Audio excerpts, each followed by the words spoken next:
Hello YouTuber, সবাই কেমন আছেন? আশা করি সবাই খুবই ভালো আছেন। আজকের এই ভিডিওটি নূতন ইউটিউবারদের জন্য, কারণ আমরা নূতন যারা ইউটিউবিং শুরু করি তারা অনেকেই জানি না যে কিভাবে একটি নূতন চ্যানেল স্টার্ট করতে হয়। সুতরাং এই ভিডিওটি কিন্তু খুবই ইম্পর্টেন্ট হতে চলেছে। আশা করি ভিডিওটি না টেনে সম্পূর্ণ দেখবেন।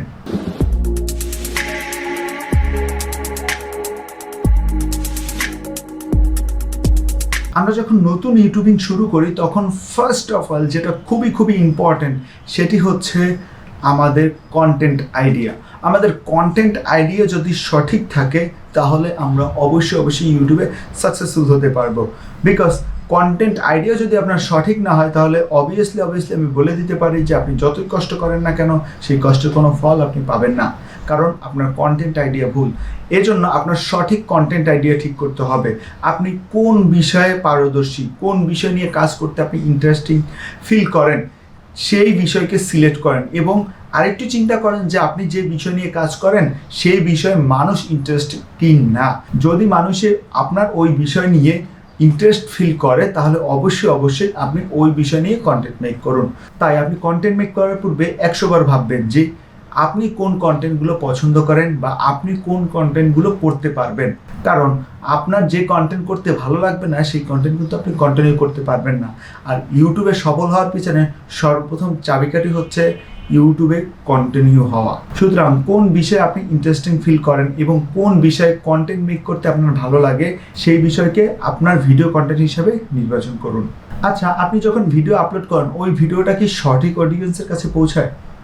আপনি যাদেরকে দেখাতে চাচ্ছেন তাদের কাছে কি পৌঁছায় সেটা কি আপনি জানেন? সেটা যদি না জানেন কোনো সমস্যা নেই, আমি আজকে জানিয়ে দেব। বাট আপনার টার্গেট থাকতে হবে যেন আপনার সঠিক অডিয়েন্সের কাছে যেন আপনার ভিডিও পৌঁছায়। কারণ সঠিক অডিয়েন্সের কাছে যদি না পৌঁছায় তাহলে কিন্তু আপনার ভিডিওর ক্লিক থ্রু রেট হবে না, আপনার ভিডিওর ওয়াচ টাইম গেইন হবে না, যার ফলে আপনি যত কষ্ট করে ভিডিও মেকিং করেন না কেন আপনার ভিডিও কখনোই ভাইরাল বা কখনোই ভিউজ পাবে না। এর মূল কারণটা হচ্ছে, দেখেন, আপনি যদি একটা শর্ট ফিল্ম করেন, এখন যাদের শর্ট ফিল্মের প্রতি ইন্টারেস্ট নেই, যাদের মোটিভেশনাল স্পিচের প্রতি ইন্টারেস্ট, তারা কখনোই সেই শর্ট ফিল্ম দেখবে না। তাদের সামনে গেলে তারা স্ক্রল করে চলে যাবে, আর যদিও বা ভুলবশত ক্লিক করে সেখানে তারা অল্পক্ষণ স্টে করে বের হয়ে যাবে। দ্যাটস ওয়াই আপনার ক্লিক থ্রু রেটটাও কম আসবে এবং ওয়াচ টাইমটাও কিন্তু কম আসবে। তাই সঠিক অডিয়েন্স নির্বাচন করুন। আর সঠিক অডিয়েন্স নির্বাচন করতে হলে আপনার অবশ্যই এসইও সম্পর্কে জানতে হবে।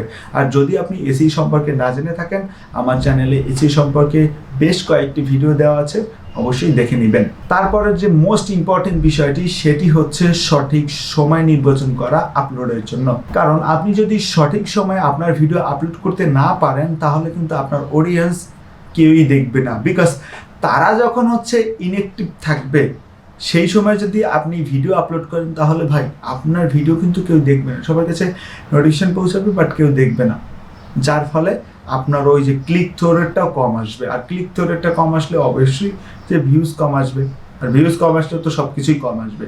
তাই সঠিক সময় নির্বাচন করুন যে আপনার চ্যানেলের জন্য, আপনার কন্টেন্টের জন্য সঠিক সময় কোনটা। যেমন আপনি যদি সঠিক সময় খুঁজে না পান তাহলে ইউটিউবের যে সঠিক সময়টা আছে সব কন্টেন্টের জন্য, যেমন সন্ধ্যার 8 থেকে রাত 10টা পর্যন্ত বা 11টা পর্যন্ত, এইগুলো একেবারে সব কন্টেন্টের জন্য সঠিক সময়। কিন্তু স্পেশাল কন্টেন্টের জন্য স্পেশাল সঠিক সময় আছে। সেই বিষয় যদি আপনি না জেনে থাকেন আমার প্লে লিস্টে দেওয়া আছে, অবশ্যই সেই ভিডিওটা দেখে নেবেন, তাহলে আপনি বুঝবেন যে আপনার ভিডিও ছাড়ার সঠিক সময় কোনটি। সো এই 3টে বিষয় যদি আপনি ফার্স্টের দিকে ফোকাস দেন তাহলে অবশ্যই আমি বলে দিতে পারি আপনার কন্টেন্টে প্রচুর পরিমাণ আপনি ভিউজ পাবেন এবং আপনার চ্যানেল আগের থেকে অনেক বেশি গ্রো হবে। সুতরাং এই বিষয়গুলো একটু মাথায় রেখে কাজ করবেন, আশা করি ভালো কিছু হবে। সো আজকের মতো এই পর্যন্তই, দেখা হচ্ছে নতুন কোনো দিনে নতুন কোনো ভিডিও নিয়ে। সেই পর্যন্ত ভালো থাকবেন, সুস্থ থাকবেন, আর আমার চ্যানেলকে অবশ্যই সাবস্ক্রাইব করবেন। আল্লাহ হাফেজ।